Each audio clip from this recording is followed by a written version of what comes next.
Hey everybody, Steven Jankovic again with Strong Dogs. Got a great question today from our friend Mitchell, who asked his 2-year-old Rottweiler has been excessively growling at random parts of the day, and he's wondering if this is a concern.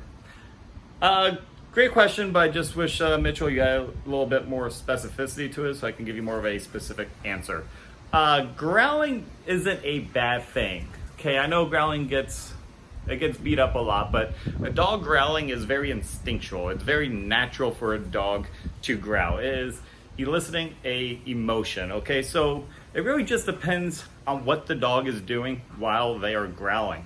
For instance, if you're playing tug, if I'm playing tug or doing protection work with Ava, I want her to growl. I want her to put up a fight. I want her to get mad. I want her to put up some resistance and get into it so I can use that to my advantage, especially with her heightened prey drive. I know she's going to get faster. She's going to get stronger. She's going to bite harder. These are things I want, okay? So I can actually control her drive with this. So if she actually starts growling during, playing tug or when we're working on bite work, this is exactly what I want, so I'm okay with that. So I'm not correcting growling at all. If they're playing, like especially my dogs, if you got dogs who roughhouse a lot and they fight, I don't want to say violently, but they play pretty hard, as siblings do. It's okay, they're dogs. That's what they do. They want to test each other out and see what they're made out of. Ace, he's a big old pussy. I've told you this countless times. There are times when he is on the couch, he and I are on the couch, and I am just loving on him and scratching him and everything else, and when I stop, sometimes he'll growl at me, and sometimes just pull my arm just because he wants me to continue scratching him. Okay, so again, but I know just because he's growling like that, it's more of like, hey, what are you doing? Stop. Why'd you stop? I know he's not going to bite me because figuratively, if he ever did, he knows I'll lay the smack down on him. So it's not a bad thing that, they're just doing that, just being dogs. Especially if your Rottie is now 2, they're probably feeling their oats a little bit, so they're trying to see what they can get away with.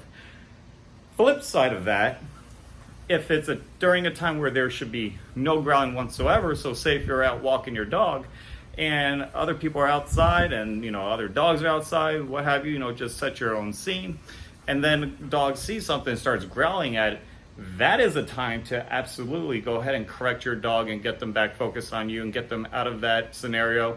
And then once they calm down, go ahead and reintroduce them to what's going on, okay? Because that sort of behavior is very, very frowned upon.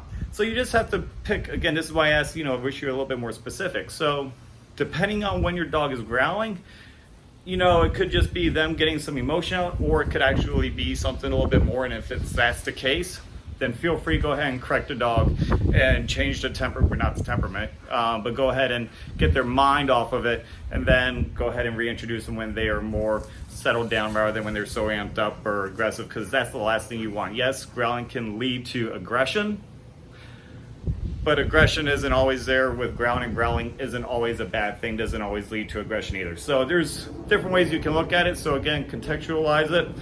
What is the dog doing at that time? Is it something that, okay, doesn't seem like that big of a deal? Or if it's during a time where absolutely growling should not have occurred, go ahead and feel free to correct the dog and then get them back and reintroduce them to whatever you were doing at the time when they're more settled down and calmed down. So I hope this helps. And as always, if you have any questions, go ahead and leave them in the comment section, or go ahead and just email them to me at strongdogsusa@gmail.com. So good luck. Talk to you next time. Done.